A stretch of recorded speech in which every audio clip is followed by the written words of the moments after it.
Chapter 4, Worst Case Scenario. I am reporting live from the United Nations building in New York City, where the diplomatic community is still reeling from the revelations that have come from United States Senator Goldman's committee. From what I understand, there is a flurry of communications going between the diplomats here and their respective governments around the world on just how they should react to the alien that has claimed to have allied itself with David Bradford's organization.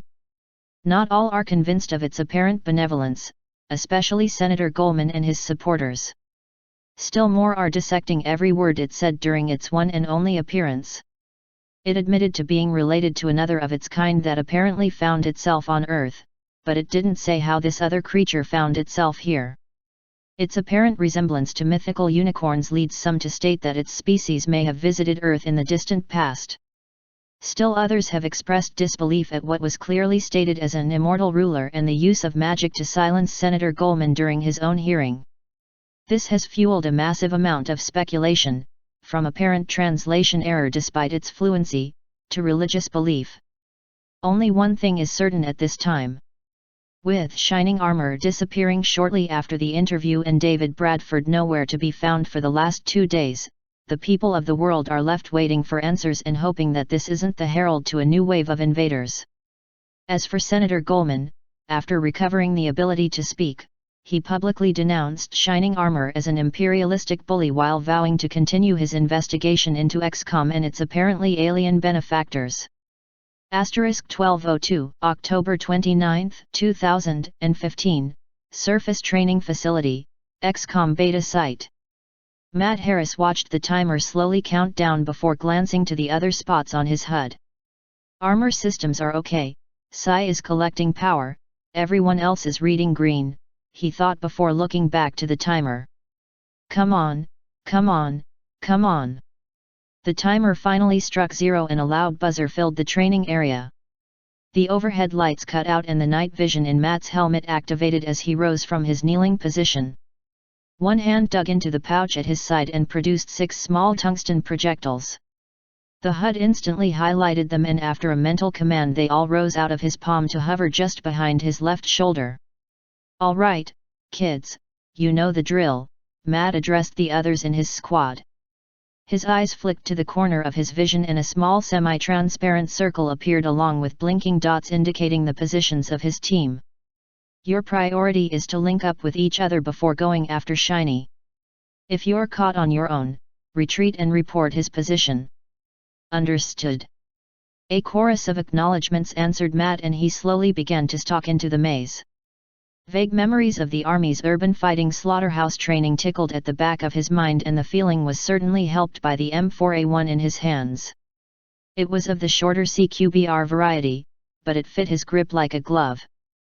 Matt rounded a corner and was halfway to the next turn when a shout through the radio and a burst of gunfire assailed his ears, followed by Yuri Romalov's light flipping from green to red along with a not-so-helpful disabled label. So early, too? Aw damn it!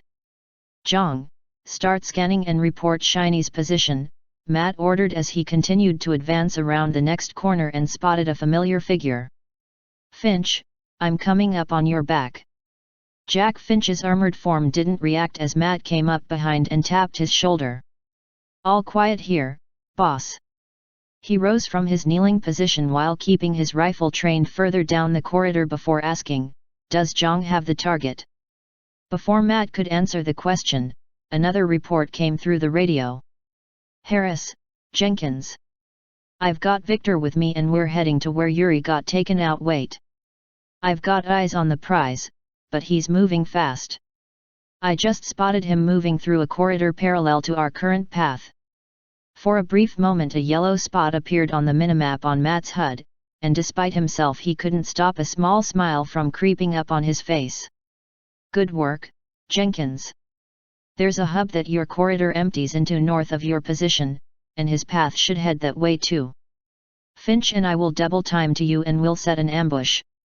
Both Lana and Victor acknowledged the orders as Matt began to sprint in the direction he had indicated, with Finch close behind. Contact right. Victor announced, and the sound of rifle fire heralded the collapse of Matt's impromptu plan. Several shots rang out only to abruptly end just as Victor's light flipped from green to red. Again the yellow light appeared on the map and Lana's indicator began to shadow its movement. "Sorry, boss. Victor got caught in an intersection. I hope you and Finch are ready because you're about to have company. Shiny is coming at you at full speed," Lana reported between breaths as she no doubt sprinted to keep up. "I've got Wallflower running so once he slows down, he's mine." "Copy that. Finch, go right and find cover once we reach the hub," Matt ordered as the pair sprinted down the corridors to the ambush site. Finch split off and took up a position near one of the cement support pillars while Matt crouched behind several boxes in the center of the room. When the yellow spot on his map approached the entrance to the hub, he pulled a smoke grenade and hurled it like a baseball. Matt's HUD locked onto the thrown device and with a small tap from his magic it traversed the length of the room just as shining armor came into view. The unicorn was far from unprepared, however. The grenade was stopped dead as a blade held aloft by telekinesis spun into place and batted it out of the air with enough force to break the grenade in half. Just as Matt expected, the grenade's expected stream of smoke came out all at once from the impact, and he began to move forward to capitalize on the reduced visibility. The advantage of the smoke screen wasn't available for long as Shining Armor demonstrated his skills by sweeping the smoke away from him with the telltale glow of his magic, and Matt couldn't help but curse. That curse died in his throat as his HUD picked up Lana's IFF tag plowing through the smoke to engage Shining from behind. The only indication the unicorn gave that he was aware of the attack was a single ear flicking backwards, followed by a second blade swooping around behind him. Matt couldn't see just what happened, but Lana's colorful profanity followed by her indicator light turning red was enough for him to confirm that another part of the plan had fallen through. Not even Finch opening up on full auto was enough to slow Shining Armor down as a third blade snapped into position and oscillated wildly to deflect the incoming fire. The unicorn's eyes were hidden behind operations goggles, but there was no mistaking that Shining Armor had locked onto Matt as two blades launched towards him. Time slowed to a crawl as Matt's most temperamental ability finally manifested. He could see Shining Armor's oscillating blade wasn't blocking Finch's shots through pure luck or blind flailing of the weapon. Each turn of the blade precisely blocked an incoming bullet without the unicorn so much as glancing in the direction of the incoming fire. As fascinating as that was to observe, what demanded Matt's attention was the two blades that were rapidly approaching him. The first flipped up vertically and spun on its axis to try and force Matt to dodge to his right, while the second turned horizontally and came at waist level to deliver a knockout blow. Both weapons were oriented so that their flat sides were leading, which gave Matt a depressingly familiar view of the intricate vine and clover etching that spanned the length of them. "I think I know how you're blocking Finch, Shiny," Matt thought, and he would have tried to grin if his body wasn't just as restricted as the rest of the world around him. Extensive study on the few times he had been able to reproduce the ability had shown that the flow of time had not been affected, but his mind somehow sped up to a point where it seemed like that was the case. In the grand scheme of things, his body was still limited by the normal flow of time, which prevented Matt from performing inhuman feats of speed or dodging, but it didn't stop him from using his other abilities. A dull ache began to creep into Matt's mind as he gave the mental commands to the tungsten projectiles that were hovering beside him. 2 projectiles targeted the first incoming blade as it turned, while the next 2 targeted the other. The last 2 projectiles he sent after Shining Armor. If my theory is right. Time snapped back to normal flow without any warning. Matt's impromptu defense did little more than knock Shining's attack out of alignment, but it was enough for both blades to whiz past the human harmlessly. Matt's counterattack came when his 2 remaining projectiles shot towards the unicorn, one immediately behind the other just as he opened fire with his own rifle. Just like with Finch, Matt's shots were blocked easily, but his sharp eyes caught the first signs of surprise on the unicorn's face. Any triumphant feelings were quickly lost when his feet flew out from under him as Shining Armor pulled back his blades. A half-second later, a buzzer sounded and the lights of the training area flooded the room with normal levels of illumination. End X.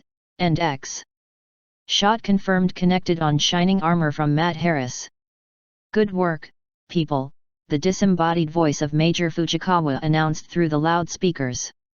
Matt couldn't help but grin as he removed his helmet and slowly tried to rise. An offered hand from Finch helped him get back on his feet. "Thanks. The Titan armor's got its benefits, but I can't help but feel a bit like a turtle on its back at times," he said, which earned a chuckle from Finch as he removed his own helmet. The majority of the faceplate was black-tinted glass, but unlike Matt's, the British soldier had elected to include a ghoulish skull on the mostly featureless helmet. "Glad we finally got a win under our belts," Finch grinned back. "Though there's something I don't understand. I'm laying into him with all the lead I've got and I don't get as much as a glance. He sees you and half the blades come out." His voice dropped down to barely a whisper before asking, "Did you do something to tick Shiny off, sir? He seems rather focused on you whenever we have these training sessions." "Well, I was Twilight's #1 student.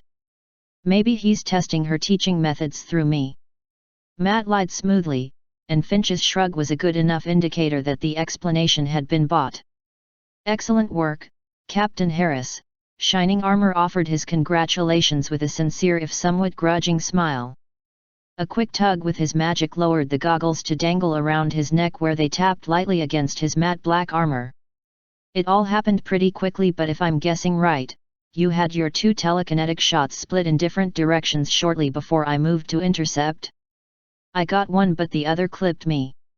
Shining turned to the side to show a scrape that ran along his armor shortly before it was obscured by his 4 blades returning to the holsters at his flanks. "That's correct," Matt confirmed. "After watching you block shots without having to look in the direction of incoming fire, I got to thinking about how you were doing it. You're using a light shield that tells you when a shot is incoming and that lets you block with your weapons, right? My second telekinetic shot followed into the shadow of the first to try and get past that." Shining nodded and Matt thought he caught what might have been a glimmer of respect in his expression. "It's 3 shields, actually. Just one shield will tell me something is coming, but it doesn't give me directionality or speed. Your bullets, even the rubber ones, move too fast for me to physically see them, so I have to layer the shields to give me enough information to mount a proper defense. I didn't spot your second projectile until the 3rd shield." Finch scratched his chin before asking his question. "Why not use a bubble shield? It seems less complicated with a smaller margin for error." "It's true that a bubble shield would provide the most comprehensive defense in most situations, but the power drain is far too great to maintain for long under sustained fire. Even using a directional shield with the same durability takes more energy than using light shields in a physical object with telekinesis to block. It's a bit of a trade-off between efficiency versus effectiveness. The clover leaves certainly help with my energy efficiency in the field though, but blocking the enemy plasma shots with just those is less than ideal," Shining explained, and Matt had to suppress a smirk. "I wonder if their parents were like that," Matt couldn't help but muse to himself. "He reminds me so much of Twiley when he gets to explaining things." He was just about to provide his own comment on the explanation when Lana walked into the hub with a surly look on her face. "What I'd like to know is how in God's name did you know that I was behind you? I might not be very good at the whole magic thing, but I'm a master at using wallflower." "You shouldn't have been able to do that," Lana fumed. "You can blame Captain Harris for that," Shining said with a good-natured smirk. "When I was clearing the smoke I felt the pressure of you plowing through it. Since your direction and speed were constant as far as I could tell, it was relatively simple task to take you out of the game." When Victor came around the corner with his helmet under his arm, Shining perked up. "I also wanted to compliment you on your attempt, Victor. Teleporting the blade I sent after you directly behind me was a rather inspired move and it did almost get me. I've noticed that you've improved quite a bit in both your speed and accuracy every time we do one of these exercises." "Thank you, sir," Victor said without any real enthusiasm, and kept his gaze locked somewhere just over Shining's head before support personnel began to filter into the area. Field medics checked each of them out in turn before turning to Yuri as he wobbled into the area while being supported by Zhang. His helmet had a spider web of cracks running across it and a dribbling flow of blood leaked down his face from a cut on his forehead.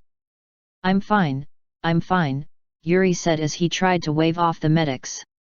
A stern glare from a pink unicorn with a bandage and syringe flank mark made the burly Russian laugh nervously before surrendering to the medic's help. I ducked when I should have jumped, he explained before wincing as the unicorn rather forcefully cleaned the wound and bandaged it. Shining Armor's enthusiasm for the moment gradually dimmed and his expression assumed the poker face that Matt increasingly associated with bad news. I'm glad we had as many of these training exercises as we could, he started with a sincere note of regret in his tone. You've all improved quite a bit. Matt caught Lana and Zhang's eyes with a wary glance.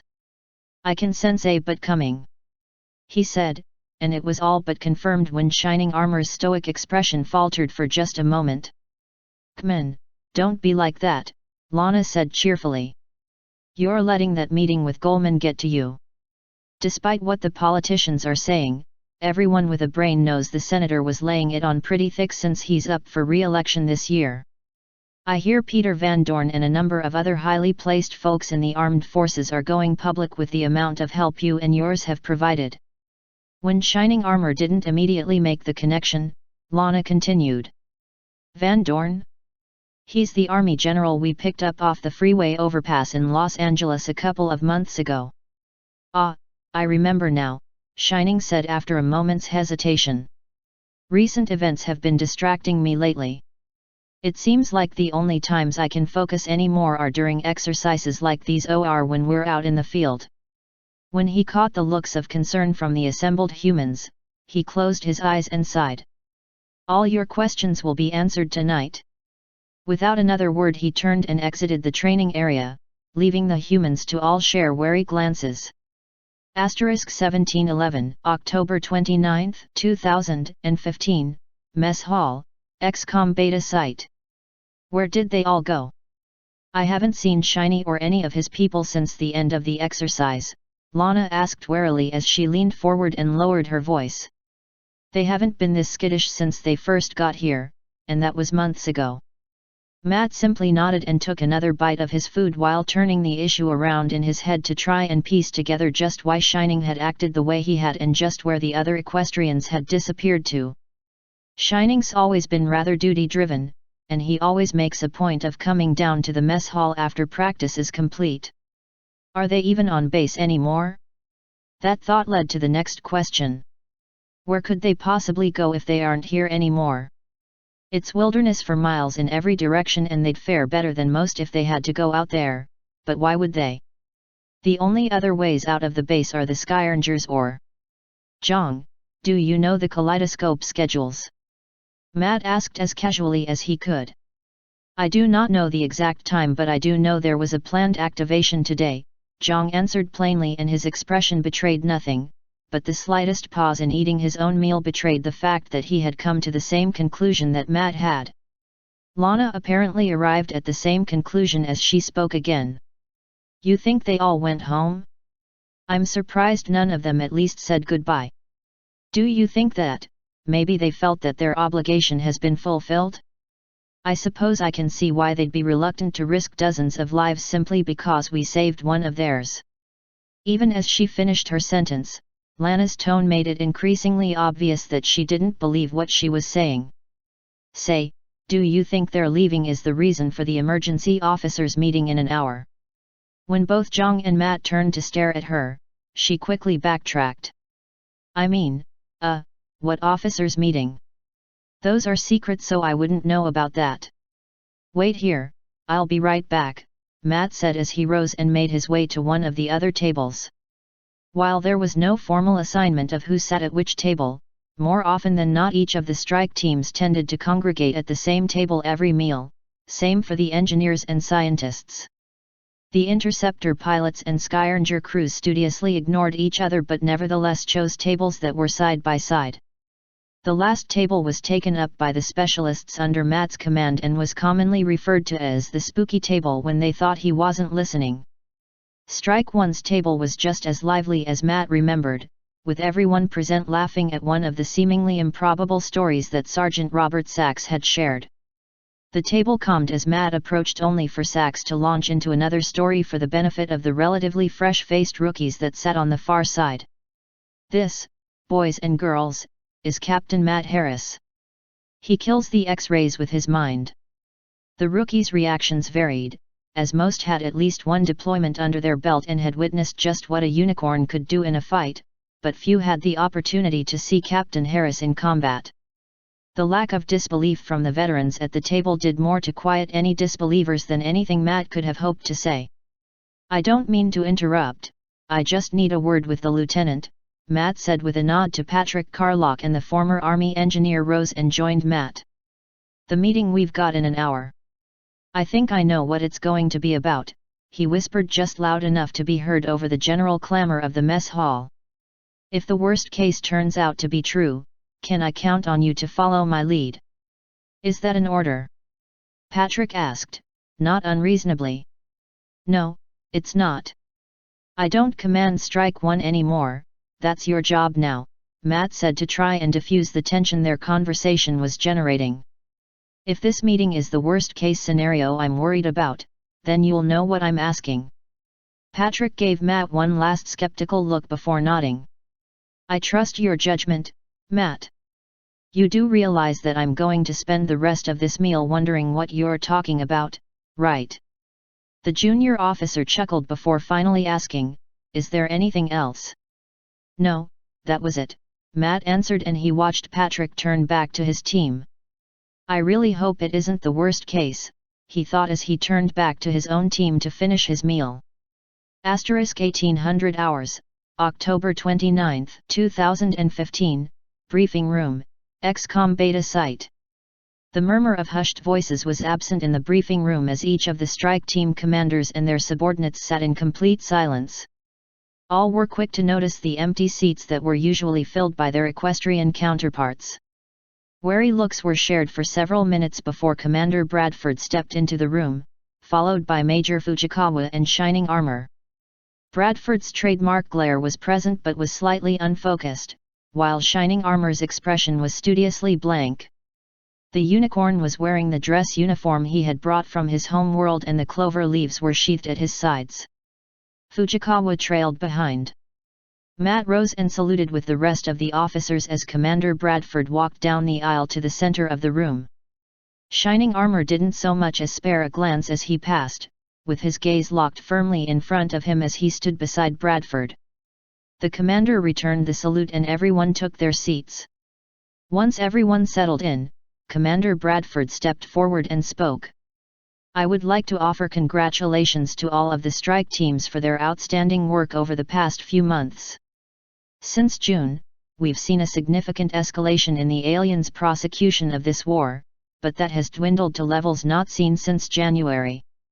We had first thought this was because of our stiff resistance, but that assumption may prove to be premature." Bradford stepped back and Shining Armor stepped forward.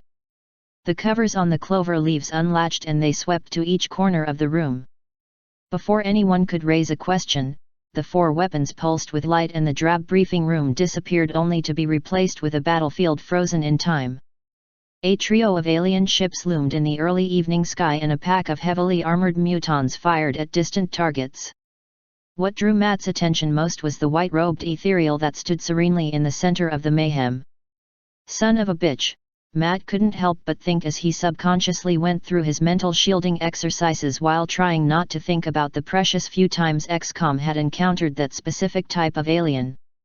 The first time had resulted in the loss of an entire strike team.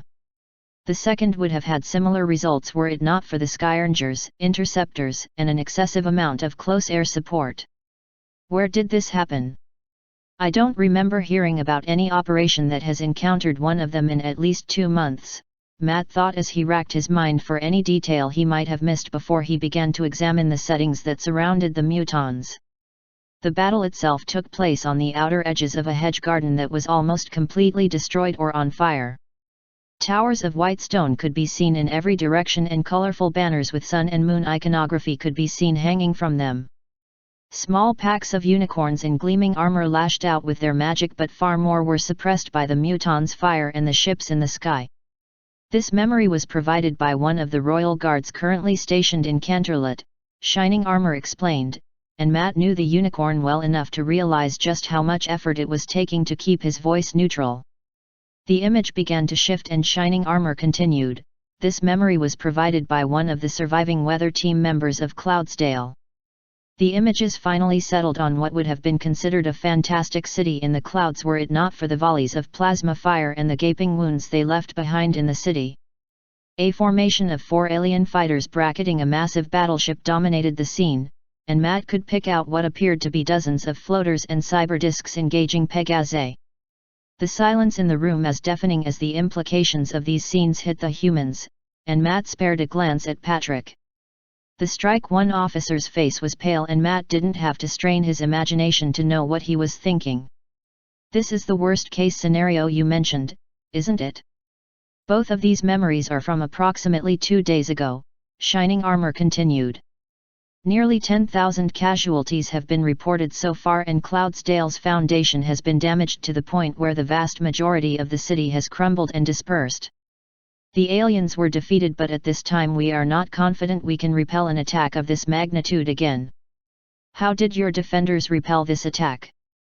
Someone asked, and Matt was too distracted by the horror of the scene around him to identify the speaker. Even we would be hard-pressed to win a fight like this. The weather teams at Cloudsdale were able to destroy one of the alien escorts before Princess Luna and her sentinels arrived. While her sentinels engaged the lesser enemies, she dispatched the battleship and 2 of the escorts. The remaining escort fled the battle. The scene advanced to show Luna cutting the battleship to pieces in less than a second, but before any of the humans could consider the implications of such power, the scene shifted back to Canterlot. The scene had changed to show the Solar Princess in all her terrible glory facing down the score of mutons and the Ethereal leading them. Celestia defended the capital and banished the aliens and their ships to the sun, but she was gravely wounded in the process.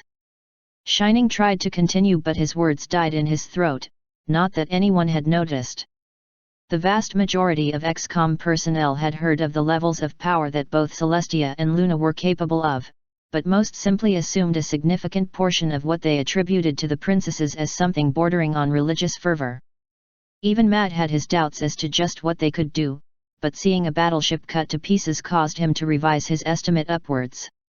Shiny didn't mention just how Celestia was wounded, but the fact that she took on dozens of mutons, 3 ships, and an ethereal is shocking. When it became apparent that Shining Armor had nothing else to say, Major Fujikawa stepped forward and cleared her throat.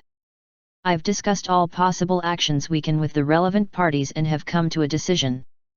Due to the lull in alien activity on Earth, combined with the support being offered by the governments around the world, Commander Bradford has tasked me with forming an expeditionary force to assist Equestria and its allies in their defense. We've made excellent progress on shoring up our defenses here, but we also are aware that a significant number of the troops will want to stay and defend their homes, so this assignment will be for volunteers.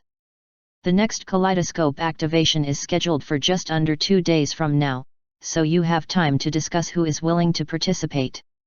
Matt stood as soon as the Major finished, which drew all eyes to him. Commander, Major, Captain, he addressed the 3 at the head of the room. I know the specialists under my command very well and I already know what their answers will be. The Mente Materia division volunteers for the assignment.